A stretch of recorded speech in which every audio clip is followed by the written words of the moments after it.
ایک عورت تھی طواف کر رہی تھی اور طواف کے دوران کہتی تھی اللہ میں اس حال میں بھی آپ سے راضی، اے اللہ میں اس حال میں بھی آپ سے راضی۔ تو ایک آدمی نے یہ سنا تو بڑا حیران ہوا، اس نے اس سے پوچھا کہ تو کیوں کہتی ہے کہ میں اس حال میں بھی آپ سے راضی، میں اس حال میں بھی آپ سے راضی؟ اس نے کہا کہ میں طواف ختم کر لوں گی نا تو میں تمہیں اپنا واقعہ سناؤں گی۔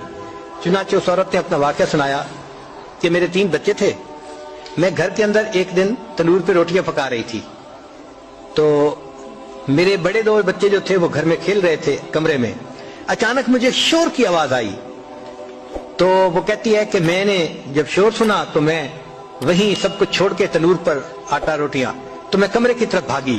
جب کمرے گئی تو میں نے ایک عجیب تماشا دیکھا کہ اس سے 1-2 دن پہلے میرے خاوند نے گھر میں بکری کو ذبح کیا تھا، اور جس چھری سے بکری کو ذبح کیا تھا وہ اس نے کمرے میں رکھی تھی۔ تو میرے دونوں بچے کھیلتے کھیلتے ان میں سے ایک نے دوسرے کو کہا کہ تمہیں پتہ ہے کہ ابو نے بکری کو کیسے ذبح کیا تھا؟ تو دوسرا کہتے ہیں مجھے تو نہیں پتا۔ وہ کہتے ہیں اچھا آؤ میں تمہیں بتاتا ہوں کہ کیسے ابو نے ذبح کیا تھا۔ تو میرا درمیان والا بیٹا جو تھا وہ زمین پر لیٹ گیا اور بڑے لڑکے نے اس چھری کو اٹھا لیا۔ اب وہ چھوٹا بچہ تھا اور اس کو پتہ نہیں تھا کہ چھری کتنی تیز ہے، چنانچہ اس نے اس کے گلے پہ جو چھری چلائی تو گلا تو فوراً کٹ گیا اور خون کا فوارہ چھوٹنے لگا۔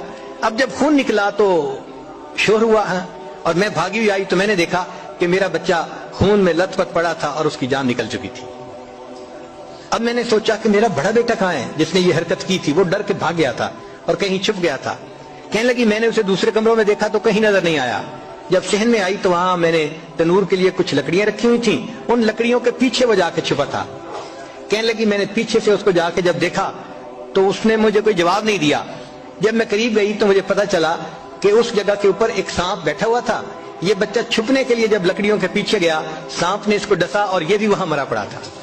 کہتے میں اس کی لاش اٹھا کے لائی، ایک بچے کو ایک چارپائی پہ لٹایا اور دوسرے بچے کو دوسرے چارپائی پہ لٹایا۔ پھر اس کے بعد میں نے فیل کیا کہ میرا تیسرا چھوٹا بیٹا جو کرالنگ کرتا تھا، رینگتا تھا، وہ کہاں ہے؟ وہ مجھے نظر نہیں آ رہا تھا۔ کہنے لگی میں اٹھ کے جب جو ہے تنور کی طرف آئی تو میں نے دیکھا کہ اس نے کرال کیا اور وہ تنور کے اندر گر چکا تھا۔ تو میں نے اپنے زندہ بیٹے کو آگ کے اندر پورا جلتا ہوا دیکھا اور وہ بھی فوت ہو گیا تھا۔ تو میں نے تینوں بیٹوں کی لاشوں کو چارپائی پہ رکھا، پھر ان کو نہلایا، ان کو کفن دیے۔ جب تینوں کے جنازے ایک دن میں گھر سے نکلے تو میں عمرے کے ارادے سے آ گئی۔ اب میں طواف کر رہی ہوں اور اپنے اللہ کو کہہ رہی ہوں اے اللہ میں اس حال میں بھی آپ سے راضی ہوں۔ آپ ذرا غور کیجئے نا اس ماں کے دل پہ کیا بیتی ہوگی کہ ایک دن میں جس کے 3 بیٹوں کا جنازہ گھر سے نکلے اور پھر وہ طواف کرتے ہوئے کہہ رہی ہے اے اللہ میں اس حال میں بھی آپ سے راضی ہوں۔ تو ہم نے کہاں غم دیکھے ہیں، کہاں تکلیفیں دیکھی ہیں؟ ہم نے نہیں دیکھی۔